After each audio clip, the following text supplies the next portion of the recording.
Good afternoon, everybody. Uneducated economist here. So, one of the things that we have talked about quite a bit on this channel is the Cantillon effect or Cantillon effect. And now, Richard Cantillon, he was an economist from back in like the 1700s, and he wrote one of the first essays on economics. And it's pretty good. If you read this essay, you find that a lot of things that he was talking about back in the 1700s correlate to some of the experiences we are having today. And one of these things is the Cantillon effect. And this is something that we have talked about quite a bit on this channel. Now, the Cantillon effect is when new money starts pouring into a system or into a state, that new money starts finding its way into the goods and services out there, driving the prices up, and the people who have last access to that money, the people who receive like the new money last, they're the ones who suffer the most with it, since they are now paying a higher price, but their wages haven't gone up. So this is kind of the short version of the Cantillon effect. But really, when you read the essay, it goes much deeper than that, because if this new money continues to pour into the system, what eventually happens is it starts driving out all the domestic manufacturing and starts driving in ever increasing amounts of foreign imports. Because what's happening is the people who have first access to this money, well, they don't want to buy things at a higher price. Like, they have new money, they want to buy the same priced goods. They just want to be able to experience the benefit of having this new money coming in. So if the prices start going up on the domestic goods, they will start searching out foreign competition to compete with the domestic manufacturing in order to maintain those price levels. Of course, that will only work as long as the foreign imports can continue to come in. However, if the foreign imports continue to come in, you're going to drive out ever-increasing amounts of the domestic manufacturing. And if you drive out the domestic manufacturing, you're also going to drive out the inhabitants, because those are the people who are going to be buying and selling and trading and doing all the stuff that makes an economy work. The only people who will end up living in that economy are the people who have access to that first new money that's coming in. The people who are actual importers, the ones who are like bringing in those foreign goods and selling them to the people who have the new money, and then everybody else will be living in poverty. That's how it goes. Once you turn off the new money, everybody falls into poverty. Now go and check out the essay. I mean, I'll try and leave a link down for it in the description. There's plenty of it all over the internet. You can just type in Cantillon essay, and there's all kinds of people who have links to it. But it's really interesting when you read chapter 8, and I believe it's the further reflections. It's titled like Further Reflections of the Increase and Decrease of Money to a State. And that's where he's talking about this, like, dive into luxury is really where the problem lies. And a lot of people want to point to, like, a lot of... everybody wants to point in, like, a particular direction. A lot of it is political that they want to point towards, or something else. It really just has to go with a cycle. And you can just tell, because, I mean, he writes about it almost perfectly back in the 1700s, that as this new money pours in, everybody's going to experience this uplift in standard of living. You're going to find increases in the price of food and rent and property and everything that's going on as this new money is pouring into the system. It's very much what we are experiencing right now. And then he says it, as soon as that new money turns off, then what happens? Bang, everybody starts falling into poverty. And so we have to be wary of this. This is why I'm trying to, give people that warning, that's saying, hey, the new money is turning off right now. So we are going to have to experience some serious pain, or something different is going to take place. Now, what is that different that's going to take place? Because the Fed is turning off the money, right? They're going into monetary tightening. They're going to start lifting interest rates. They're going to start, pulling in those dollars. But the new money that can still pour into the system doesn't necessarily have to be the Federal Reserve. Because you think about it. Like, there's a world economy taking place right now. And not everybody is feeling very comfortable about their sovereign debt, their sovereign corporations, their sovereign stock market. And where's the safe haven that's always been? The United States.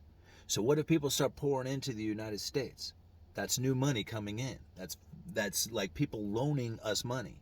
That is a very dangerous thing to think about, because it's not like China trying to stop new money from coming into their system, because China is going to experience very much what the United States is experiencing if they don't do something about how much exporting they're doing right now. because the United States was very much in the same position that China was in back in the 40s, 50s, 60s, back when the United States was a manufacturing powerhouse. We distributed more things to the world than anybody else. We manufactured and lent more money and more stuff than any other nation did. Now we are borrowing and purchasing more stuff than any other nation in the world. We completely flip-flop from being the manufacturing powerhouse to being a consumering powerhouse. And there is a complete difference inside of these two economies. The only difference is, or I mean the major difference is that back in the day when we were getting new money in is because we were sending manufactured goods out to the world. We were a producer of stuff, right? So as this money was coming in and the people who were having access to that money, they immediately said, hey man, I really enjoy having this new money. How do I experience the benefit of having this new money other than buying high priced goods here in my own local area, my own domestic local state, or I can start importing foreign goods to compete with the domestic stuff that is manufactured here because I want to take advantage of the new money that I'm making. You see what happened here? So back in the 50s, 60s, when this started taking place, pretty soon you had foreign manufacturing competing with the domestic manufacturing because of all the new money that was coming in. China's going to experience that very same thing.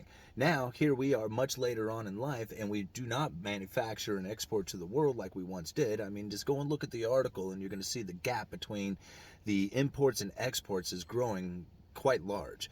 And it's only going to get worse if this Cantillon effect continues to progress down the path I believe it is, as we're going to eventually just be 100% importers of goods and not an exporter of anything, and people are going to be continually loaning us money during that time, and then it's going to turn off, and people are going to be like, man, we're not loaning the United States any more money.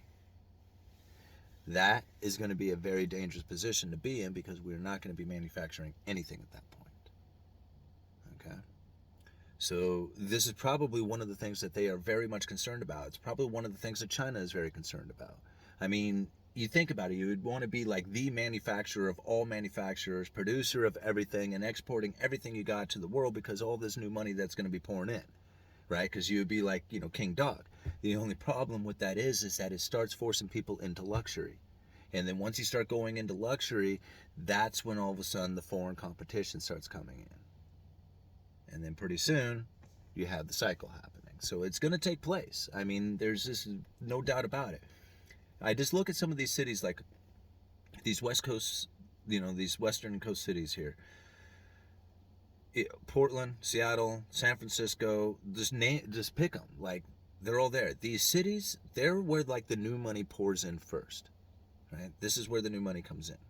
I mean, people with, like, tech jobs or anything, like, just think about it. Like, this is where everything is kind of concentrating first as far as the money pours in. Go to a city that doesn't have like a whole lot of homelessness, and you're probably going to find that particular city doesn't have money coming in first. Like, it's not like that kind of money, like kind of area. I don't know how to quite describe it. Like, maybe on a smaller example, just looking here in Astoria, where we have like a lot of people who are now remote working, right? It's a nice, clean, safe area to live. So they sold their expensive house in Seattle. They moved to Astoria. They sold $1 million house there, bought a $500,000 house here. They got $500,000 to spend here. They're buying goods and services that are higher luxury goods and services, and then pretty soon, if enough people do that to this particular area, all the goods and services now cost more, and the typical job that you used to have here that you could have a regular, standard of living with just isn't sufficient enough in order to have that decent standard of living, so you have to move away. This is like new money pouring in. Like, we have a hospital district that is growing quite large. I mean, the retirement community is growing big. This is new money that's pouring in that typically would have come from like fishing or logging or something like that, where you have these working class jobs, these working class people who are now buying houses and, enjoying the businesses that are here. They don't suit that kind of atmosphere anymore, or the people who live here, it doesn't suit them any longer. So now you have like, trendy stuff that's coming in. And that's going to continue until eventually the whole system collapses. And this is really where I get concerned about. A lot of people, they think like I'm on the Fed's side or something. And it's not like I'm on the Fed side. Like, I am not like picking and choosing like a side to be on. I'm trying to predict what it is that the Federal Reserve is going to do, right? And then position myself as best I can for that.